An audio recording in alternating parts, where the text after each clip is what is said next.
అంబేద్కర్ కోనసీమ జిల్లా అల్లవరం మండలం బెండమూర్లంక గ్రామానికి చెందిన సానుబోయిన లక్ష్మి ఏ దిక్కు లేక తన కుమారుడితో బ్రతుకు తెరువు కొరకు వలస వెళ్లి తిరిగి వచ్చేసరికి తన ఇంటికి తాళాలు వేసి ఉన్నాయని పక్కవారు నీకు ఇంటితో సంబంధం లేదని మీ ఇల్లు అమ్మేశారని వేరే వాళ్లు కొనుక్కున్నారని చెప్పడంతో సెక్రటరీ దగ్గరకు వెళ్లి ఇంటి పన్ను విషయంలో అడగ్గా మీ ఇంటి పన్ను మారిపోయిందని చెప్పడంతో లబోదిబ్బోమంటూ కలెక్టర్ కార్యాలయం చేరుకుని ప్రజావేదికలో కలెక్టర్కి ఫిర్యాదు చేశారు.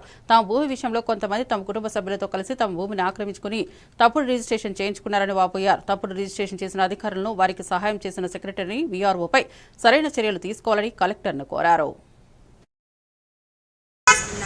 అల్లవరం మండలం అండి, మా భూమిని కబ్జా చేశారు. మరి మా రిజిస్ట్రేషన్ ఎలా చేశారండి? మరి గ్రామ పంచాయతీ దగ్గరికి వెళ్తే మీ ఇంటి పన్ను మారిపోయిందని చెప్పారండి. మరి ఎలా మార్చారండి? పాలసీలు ఉండగానే కూడా ఇలా ఎలా చేశారండి? రిజిస్ట్రేషన్ అన్న అక్కడ ప్లస్ మండల ఆఫీసులో గ్రామ పంచాయతీలో కూడా ఇంటి పన్ను ఎలా మార్చారు సార్?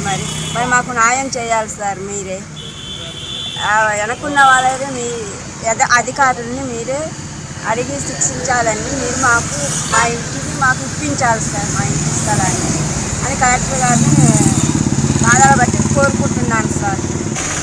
బెండమూర్లంక గ్రామం, అల్లవరం మండలం, కోనసీమ జిల్లా నుంచి వచ్చామండి. మా తాతగారి పేరు సత్యనారాయణ అండి. మాకు 2.5 భూమి ఉందండి. మా తాతగారు చనిపోయాక మేము వలసగా వెళ్ళామండి. మేము లాస్ట్ ఇయర్ మేము ఇంటి పని ఒకటి కట్టలేదండి. మేము కడదామని వచ్చేటప్పటికి మీ ఇంటి పని మారిపోయింది, మీకు సంబంధం లేదు అన్నట్టు మాట్లాడుతున్నారండి. మేము వెళ్ళి గ్రామ పంచాయతీ ఒక అడగగా మీకు సంబంధం లేదు, ఆల్రెడీ మార్చేసుకున్నారు అని అంటున్నారండి. దాని గురించి కలెక్టరేట్లో కంప్లైంట్ చేయడానికి వచ్చామండి. మా ఆస్తిని మాకు